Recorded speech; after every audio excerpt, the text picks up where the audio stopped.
Hola, aquí tinc uns punts sobre coses de la societat que crec que són importants, amb una cronologia, possiblement és des de que en el creixement, des de dalt a baix, però s'ha de tenir en compte que tenim un creixement des de petits, joves, adolescents, mitjana edat, edat avançada, tercera edat.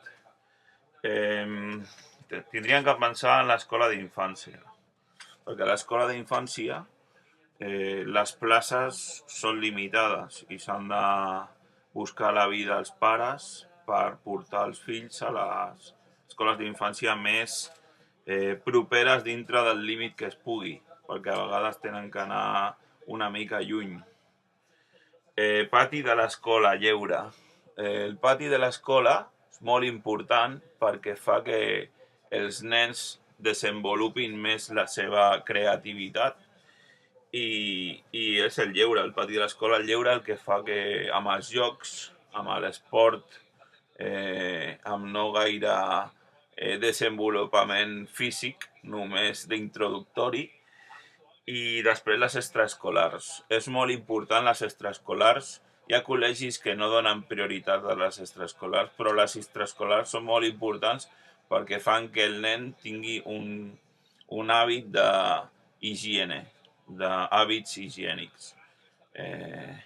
A vegades passa que després de no anar a les extraescolars no tens aquest hàbit, però mentre es puguin tenir és molt important.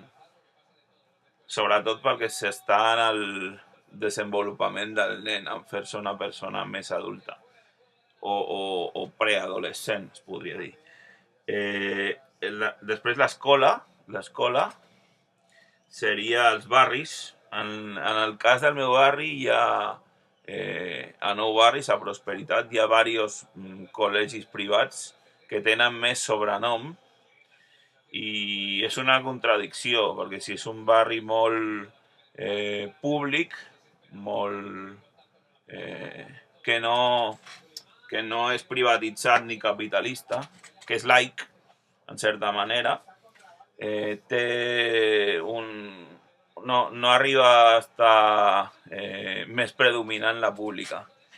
Però també tindríem que parlar de la pública que parlava abans, de les places de l'escola d'infància. És difícil aconseguir places, això es tindria que millorar. No cal parlar d'altres indrets, però sí que es pot dir, per exemple, el cas de Saragossa, que és molt difícil aconseguir places en un centre públic. Hi ha molts centres religiosos i privats a Saragossa, però bueno, això és una altra història. Jo vaig intentar estudiar a Saragossa i al final vaig tenir la sort de Santa Coloma de Gramenet poder estudiar i em va anar bé. La religió és important, encara que una persona sigui política, i el tradicionalisme la religió es podria denominar el tradicionalisme. Bautisos i comunions. Són molts anys, però és una altra cosa que la gent d'esquerra o la gent que pensa més en la política no fa ús. O sigui, no està en aquest ambient. Però és una cosa que és important tenir en compte per la gent que és religiosa. S'ha de valorar. Polítiques, si és d'esquerra, de centre o de dreta. Si és d'esquerra, el comunisme cap al socialisme. Si és de centre, un centre taronja cap al socialisme. La finalitat de la gent d'esquerra, de la gent de centre, que són taronges, és el socialisme. És el mateix que els comunistes que volen el socialisme. Cadascú és lliure de fer el que pensi. L'important aquí és fer el millor per la gent, no pensar en un mateix. I després la dreta, hi ha un conflicte entre república o nacionalisme espanyol, perquè encara que la dreta a Espanya siguin socialistes, perquè volen volen estar a l'alçada del bipartidisme, del Partit Socialista. També són persones religioses i que tiren el comunisme a la dreta. I ara sembla que els del PP tiren cap a la República. També conec molta gent de Vox que també tira a la República. Veurem a veure com la finalitat acaba o finalitza en alguna cosa, en algun sentit.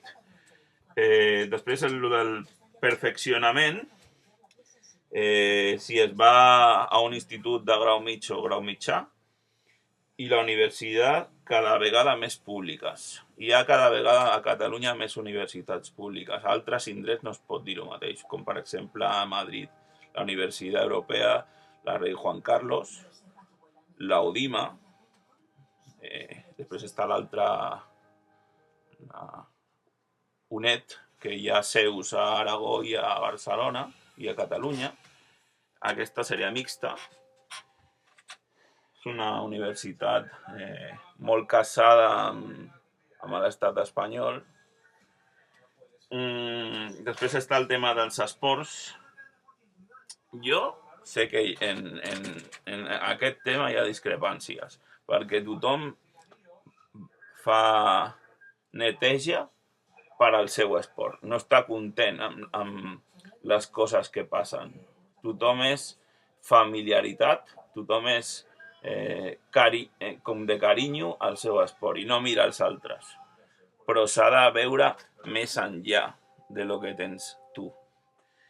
Mira, a Madrid els únics esports que tenen predominància i que coneix la gent i fan cas és el bàsquet i el futbol.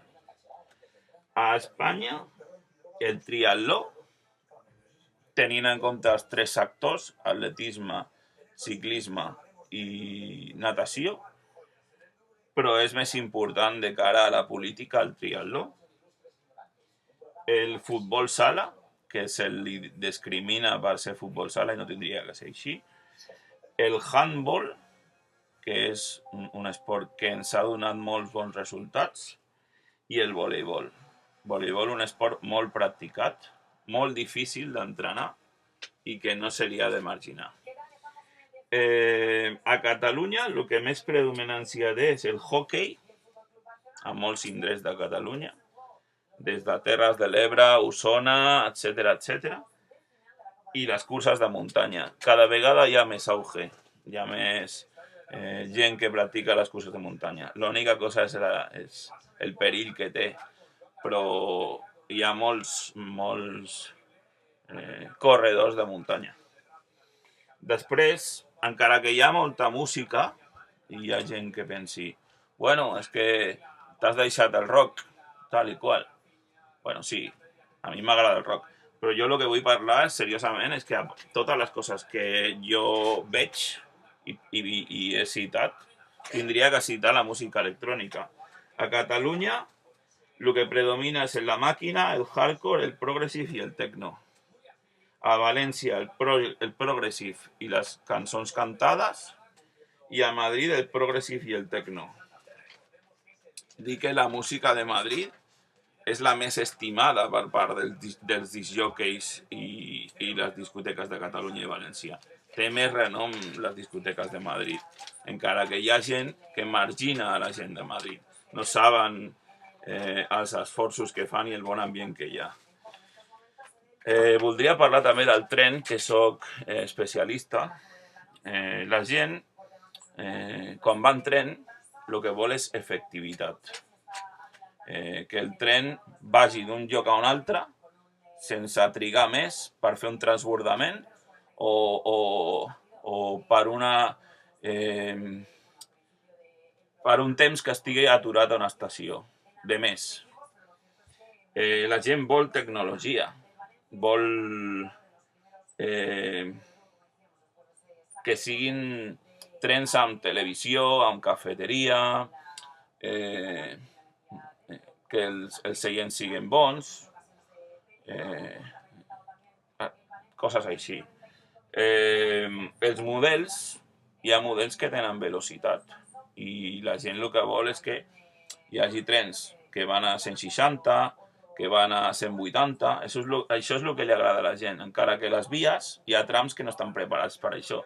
Hi ha vies que el que més pots córrer és a 110 i altres que pots córrer a 190, o sigui, està segons el tram pots anar a una velocitat o a una altra.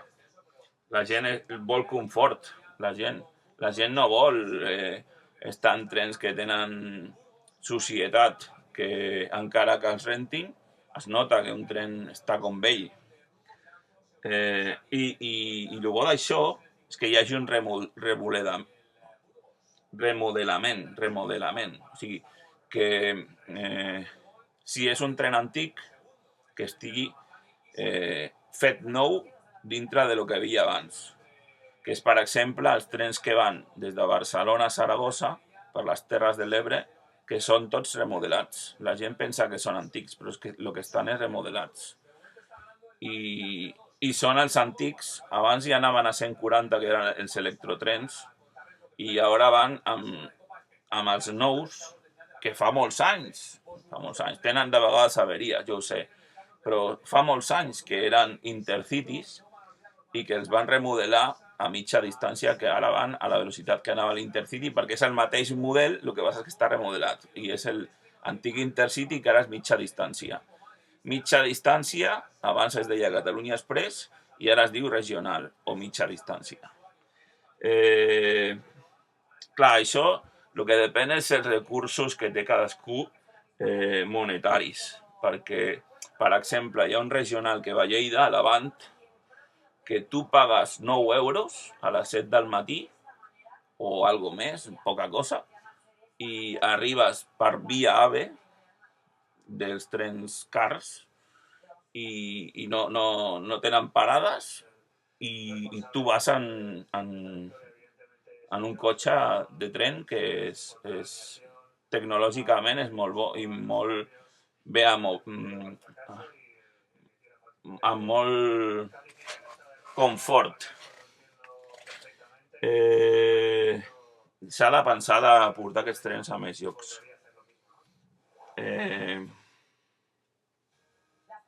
Clar, si tu ets llest, viatges en bons models de regionals, que triguen menys i van per via, el que s'estava dient. Però clar, si tu no tens bons recursos és el de sempre. La gent que té calés viatja en AVE, però la gent que no té calés viatja per les Terres de l'Ebre i amb els trens que pot ser que triguin més de l'habitual.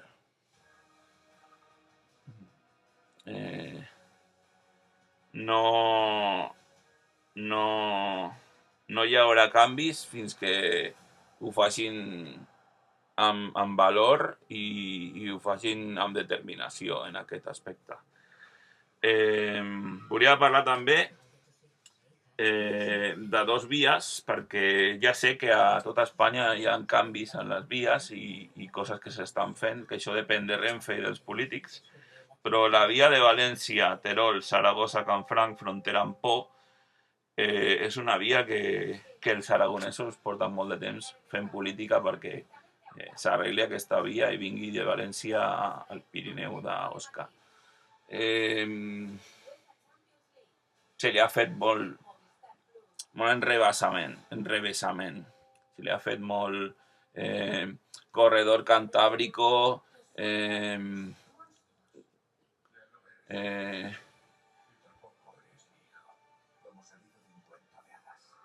apropament amb la frontera francesa, etc. I va la cosa molt lenta.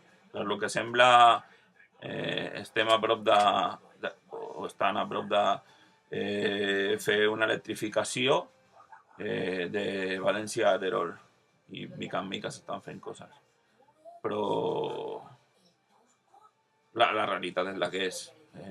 Jo estic content de que es faci això i també estic content de la Y basca, que comunicarà amb les 3 províncies. És una cosa molt bona. Però jo no em vull ficar en altres aspectes de vies perquè jo sóc un fill d'un treballador de Renfe i suficient tinc amb estimar els trens, que els hem amat tota la vida, i no em vull ficar en coses que no tindria que ficar-me. Jo en això sóc impassible, sóc diplomàtic i quan estigui tot ho celebraré, però crec que són els polítics els que ho tenen que fer i pressionar.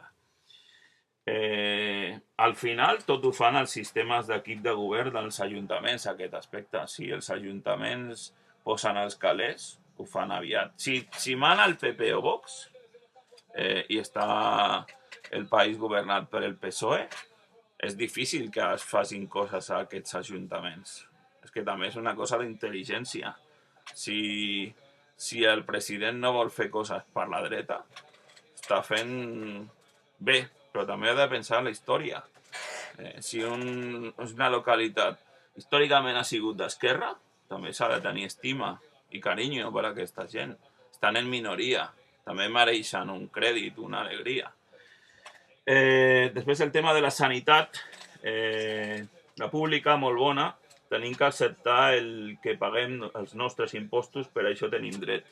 Clar, si tu vas una hora i mitja a la Vall d'Hebron o a Cotxeres de Borbón i et fan esperar una hora i mitja perquè t'has torçat el turmell o tens un gra al cul, tens que aguantar-te. Altres persones estan fent el mateix que tu i ells paguen impostos i tu pagues impostos. Jo crec que la sanitat a Catalunya va bé. La mútua també està bé, mentre es pugui pagar. Si no es pot pagar, és millor no pagar. Mirem el cas dels Estats Units. Et fan pagar per tot. Inclús es fan segurs aquí a Catalunya, assegurances aquí a Catalunya, i tu pagues en el cas de que vagis a l'estranger i et cobreixen aquestes coses. Però això és un timo. Jo crec que és un tant per cent molt petit. O si te l'asseguren, doncs millor que millor, però jo no el veig molt clar, això. És una forma de fer-te pagar cada mes o cada 3 mesos i et fan malament. Et timen. I després, el de la privada, ja per finalitzar, operacions. Cada opció és bona. O sigui, jo penso que sí, que la privada, si t'operen, al final a la pública també et dirigeixen, et deleguen a privades. Si ho fan bé, cada opció és bona. Vinga, gràcies per escoltar-me i que vagi bé. Espero que us hagi agradat les meves ulleres noves i a mi sí que m'agraden. Vinga, que vagi bé. Salut per tothom.